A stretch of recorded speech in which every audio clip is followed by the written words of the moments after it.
Nejc Prokl iz Ruš, star sem 23 let, študiram pa psihologijo. V bistvu sem zadnji letnik podiplomskega študija. V bistvu bi mi prijatelji verjetno pisali precej drugače kot pa mogoče moji sošolci na fakulteti. Na fakulteti sem verjetno malo bolj resen, pa delujem tako malo bolj priden. Med prijatelji pa se znam tudi v bistvu zelo sprostiti, pa lahko delujem precej drugače kot pa mogoče v razredu. Ja, v bistvu te želje nisem imel kar od nekdaj. Mislim, ko sem bil mali otrok, sem si želel biti veterinar. Pol kasneje v bistvu pa me začela zanimati psihologija nekje ob koncu gimnazije, ko pač dobiš predmet psihologija in tam je bilo zanimivo, profesorica je bila super. In potem sem nekako odločil, da psihologija mogoče tista, ki bi lahko bila za mene. Kako bi pa ti sam opisal študij na Filozofski fakulteti v Mariboru, študij psihologije?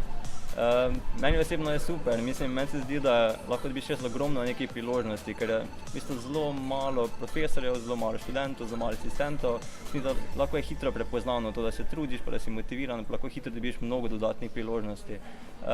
Meni je mogoče najbolj fajn to, da res na študiju nismo neke številke, ker je res nas tako malo, ampak se poznamo po imenih, s profesorji tudi, pa ta nek vtis domačnosti je, po drugi strani pa vseeno se mi zdi, da je zelo kvaliteten študij, da res delamo dobro, pa da nismo daleč za tujino ali pa sploh nismo za tujino.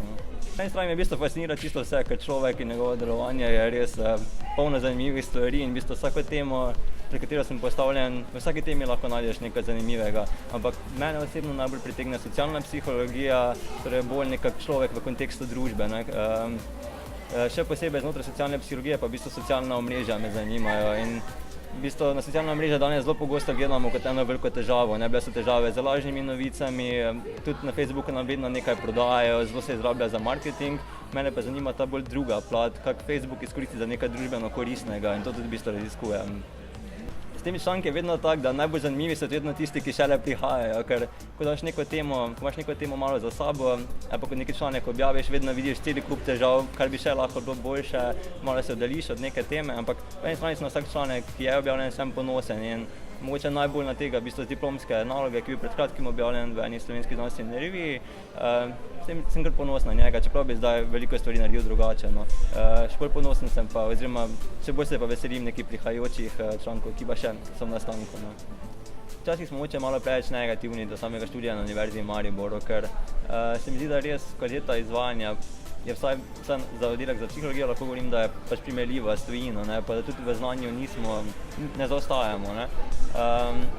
Je pa gotovo nekaj stvari, ki bi se jih dalo delati boljše. Se mi zdi, danes je že kar dobro poudarjeno to, da je faks res samo neka osnova. Na faksu dobiš neka osnovna znanja, ki so nek temelj za vse, kar boš delal v življenju. Ampak se bolj kot ne vsi študenti verjetno zavedamo, da ob tem treba še nekaj več, da izstopaš, ker faks bodo naredili vsi bomo na istem na koncu na trgu. Teda čim več stvari, ki jih delaš ob študiju, tem boljše je, ker konec konca s tem nekako gradiš svoj življenjepis po eni strani, po drugi strani pa tudi pridobivaš neka zelo dobra znanja, zelo dobre izkušnje, ki ti bo koristile pri tem, da boš tudi kompetenten, da boš dobro delal. Kateri 3 predmeti, če bi izbiral med predmeti, bi te najbolj opisali?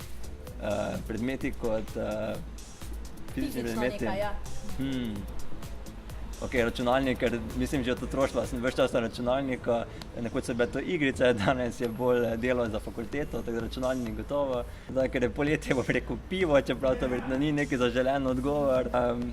Pa mogoče bi še izpostavil nahrbtnik, to je neka taka stvar, v bistvu vedno se zgodi to, da mislim, jaz ne zapustim stanovanja brez nahrbtnika in marsikdaj mi kdo izpostavi, zakaj bi nahrbtnik, če je v bistvu prazen, ampak to je neka stvar, ki imam vedno s sabo.